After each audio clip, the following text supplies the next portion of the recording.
Hello, my name is Stacy, and today I would like to speak with you on why it is important not to house juveniles in adult facilities.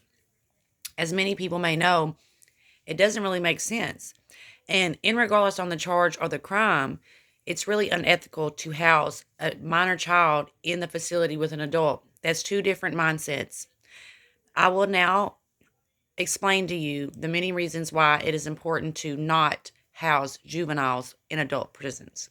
Housing juveniles in an adult prison is very dangerous. Juveniles are 5 times more likely to be sexually assaulted. The congressional findings in the Prison Rape Element Act of 2003 stated that these attacks will happen within the first 24 hours to 48 hours of that child being incarcerated in an adult prison. Juveniles are 36 times more likely to commit suicide.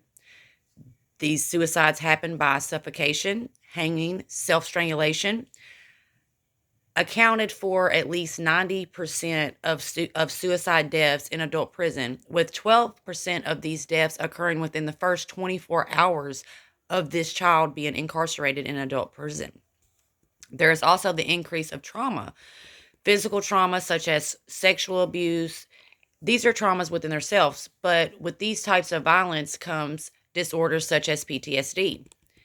The court system needs to focus more on rehabilitation. Juveniles are capable of change due to brain development. When the person is still in the age range of brain development, it is particularly important to administer the proper punishment. This ensures that the offender learns from their mistakes and can become a reformed citizen. The most common charges a juvenile receives are theft, assault, drug abuse, and curfew violation. Some would say that you do the crime, you do the time. The most effective, humane, and cost-efficient approach would be to house children in children facilities and adults in adult facilities. Then comes the aspect of mental health, such as depression, anxiety. Juveniles incarcerated with adults form many disorders, such as conduct disorder, substance use disorder, anxiety disorders, and mood disorders. Juveniles are subjected to solitary confinement for 22 to 24 hours a day on lockdown. If you eliminate prison, eliminate charges, eliminate juveniles in the prison, 1 out of 8 juveniles have some form of anxiety disorder already.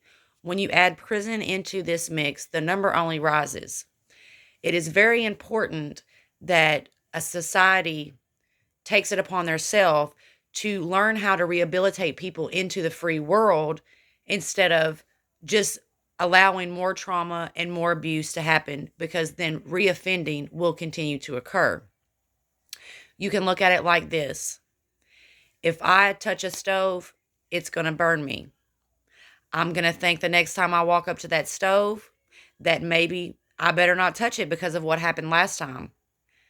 But if I touch that stove and I am not burnt and I'm placed into this stove for the rest of my life, then I have no reason to believe that I could ever be reformed. There's no reason for me to ever think that I'm going to be able to be something different.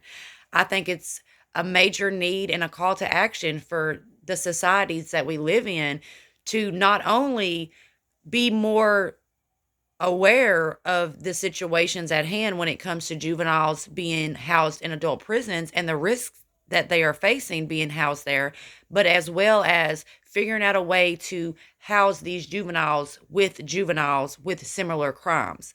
I'm not saying that juveniles should just get a slap on the wrist whenever they've raped someone, murdered someone, broken into someone's house, stole someone's car, violated curfew, whatever the case may be.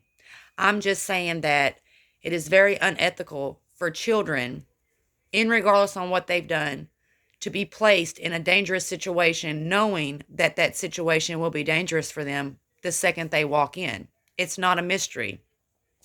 Plenty statistics will show that, as it does in my outline.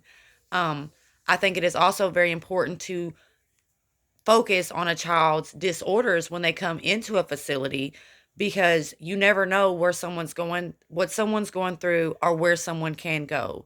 And sometimes all it takes is for one person to believe in you. And I think that there should be facilities for juveniles to where they can express the way they feel, they can be medicated for their disorders, as well as given opportunities to enhance the life that they can have when they open up them doors and let them free.